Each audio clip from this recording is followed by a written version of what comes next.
A little while ago, I put out a video basically talking about whether Assassin's Creed Shadows was really as bad as some people are making out. I was about 10 hours into the game, and my conclusion was no, it is pretty good, but I did promise that I would come back and give my full verdict once I'd completed the game. I have now completed the game, 30-40 hours worth, but I forgot to capture footage except for the last mission. So, in a minute, there will be footage of the last mission from me coming up on screen, so if you have not completed the game, just listen. Don't leave, just listen. Okay. Alright, it's coming. Oh my god, there's a spider. Huh! Alright, there was a spider right above me, I got it. I'll have to, maybe, yeah, alright. There's gonna be a big clap in there. Let's see what I can do. Anyway, so Assassin's Creed Shadows. The top line here is that it's a damn good Assassin's Creed game. There's a lot of caveats we're going to talk about. I have no notes. I'm just going off of memory here. So, I would say that it's probably one of the better games that I enjoyed. It's better than Mirage was. And in ways, it's better than Valhalla and Odyssey. But those games are more extensive, and that's kind of where the strengths and weaknesses lie. Now, as a concept, taking Assassin's Creed to feudal Japan, where you're a samurai, has always been something that has excited the community. I think they did a good job. And I like the fact that at first, like, I'm going to be completely honest, I was like, the Yasuke part, I was like, oh no, what are they doing, right? It just seems like they're just cashing in on a whole bunch of stuff and just making it like, this doesn't look like Assassin's Creed at all.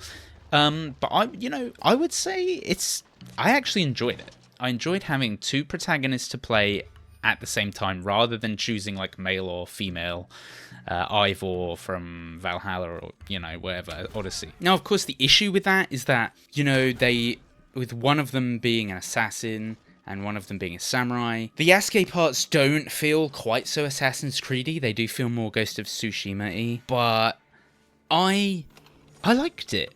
I liked it because it made a change. I think if you'd been forced to play as Naoe the whole game with as an assassin, it probably would have got boring. I think that Yasuke brought a lot to the table. It did change how Assassin's Creed it felt, how Assassin's Creedy it felt, like, identity-wise. But I think the series needs it at this point because, it's getting very stale. Now, talking of stale, please, they did not need to add the eagle's nests into this game. That is one thing that's really getting boring. I get it was more of a collectible thing, and it does open up the area a bit, and you don't need to use them because you have the little assassins. I forget what they're called. The little assassin. Someone write in the comments what the heck. What is it called? The little assassins bureaus you can buy in each town. Anyway, the point is they could have done without the eagles things, and in that sense is a bit samey. However, I will say in other areas of sort of side missiony type activities, they've done a good job.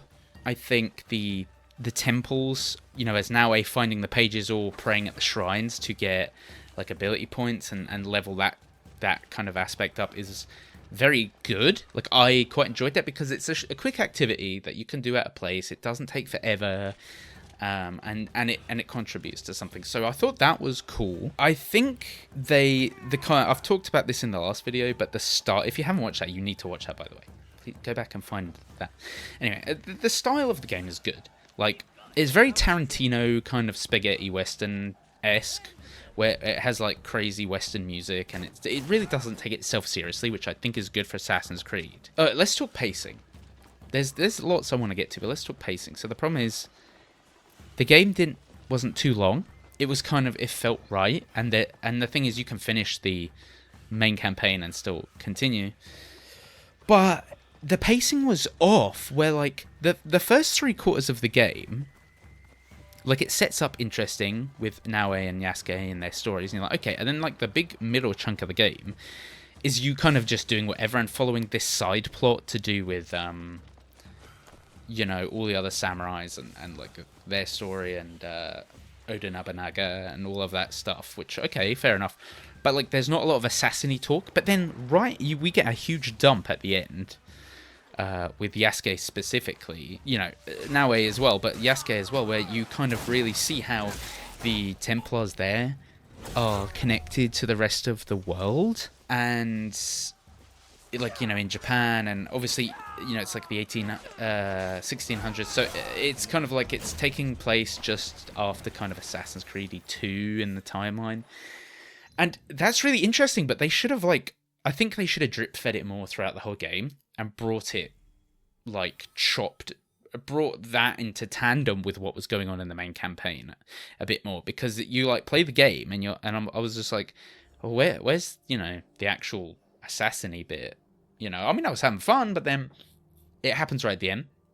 I mean, I think if they would have kind of chopped that story out a little bit more instead of packing it all in right at the end, and the same with Naue, where you find out all the cool things about her mother. You're like, if they had drip fed that in, like staggered it as the game went, I think review scores would have been higher, and I think that would have elevated this game. And then just had one mission at the end where it's just like, bam, this is a wrap up, you know, you're done. And that coincides with all that Odin Abanaga wrap up stuff and everything. So pacing definitely fell off, because at the end I was like, this is so cool, but they're like burying the lead, you know, where it's like, you know, when you read like a good story or article and then it gets good at the end, and you're like, why didn't you just do that at the beginning? Other stuff with Shadows, I thought the direction they took the actual game mechanics was good. It's kind of a mashup of, it was larger than Mirage, but it felt focused like Mirage, but it wasn't quite as large as Valhalla Odyssey. It was large, but it wasn't overwhelming with like side missions. Because the problem with Valhalla Odyssey, in my opinion, this is just my take, is that I get overwhelmed when like people run up to you on the map and they're like, ah, and it's cool if it happens sporadically, but when there's like markers every 5 steps and you're just like, when do I do those? You know, do I go to this main mission first? Do I do a side mission? Do I do these little activities? What do I do?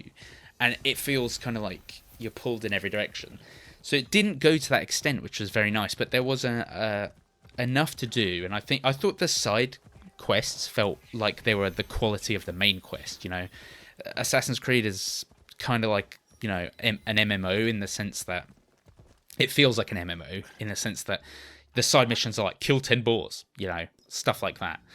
But this did a good job of making it really feel like those side missions counted, and you wanted to go hang out with all these characters you'd met, and so that was very good. And I think it all just coalesces to, it's in a strange place, Assassin's Creed right now. And I mean, I'm really interested to know what you think, so like let me know in the comments and I'll read them and reply when I can. Like, how much did you enjoy Shadows personally? And did you buy into the hype, or did you listen to what people said, and like, how do you think it shaped up versus what like how people portrayed it before it came out? Because I know I had a whole bunch of friends, and you know, you saw people online just like ripping into the game and being like, oh, look at this, look at that. And you know, obviously those things happen, but like, this is the first Assassin's Creed game where I never had a single bug. I did not have a single bug, did not have anything at all that was like I mean, I remember Mirage. I started playing Mirage and some guy was just like fell off a castle but then didn't fall anywhere. He was just hovering midair and spinning, and it was weird. And there's always something like that, like in Bethesda games. But I did not have that with Shadows, and I thought this is probably one of the most polished games they have made recently, at least. And I think it's, if they can continue to get that good balance between having a world that's open but not too open, and they fix the pacing of the game so that it punches more and it doesn't have these kind of lulls, I think like the future of the series is in a good place. I just think they need to kind of sort it out. I think they really need to probably get rid of like the eagle lookout points at this stage. It's kind of like, I'm not saying don't have them at all, but like, at least change the marker. Come on, it's the same marker we've been seeing for like 20 years. Yeah, but otherwise, I would say, you know, it's good. Even the Yasuke stuff was pretty good. I enjoyed it. Yeah, it's not okay. Well, put this into context. It's not like 10 out of 10 game, in my opinion. And it's not like I'm playing Expedition 33. Next video on that, by the way. Subscribe if you want to listen to me ramble about that game. But, it's definitely not that quality. But for an Assassin's Creed game, it wasn't disappointing. I think you could have different weapons, different play styles in a way Assassin's Creed hasn't done to a great extent before. You didn't have the eagle. It felt very snappy. Felt very, like you wanted to play it. It felt slick. It felt good. And there was lots to do. There was the castles to take over. I think for the,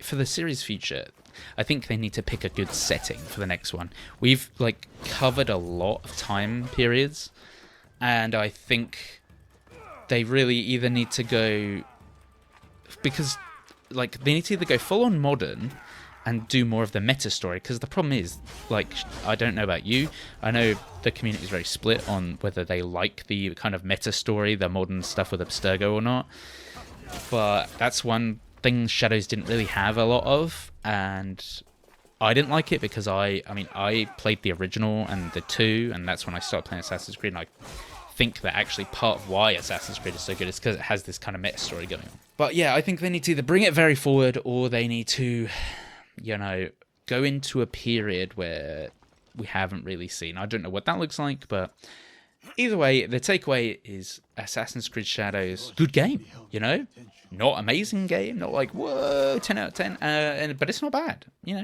it's not a bad game either. It's a good game, it's worth playing, and I think a lot of people probably should actually play this game, who haven't given it a chance, because like me, I was prepared not to give it a chance, and I just happened to be like, I have nothing to play, I'm going to buy Assassin's Creed Shadows. Then I bought it, and I was like, this is a lot better than I expected. And now, with Ghosts of Yotai coming out, that seems to be ripping off Assassin's Creed Shadows to an extent, where they have you have to assassinate this ring of people in medieval Japan. It's like, I think I just played that game. Anyway, thanks for listening. If you're still watching, like and subscribe, and I'll see you in the next video.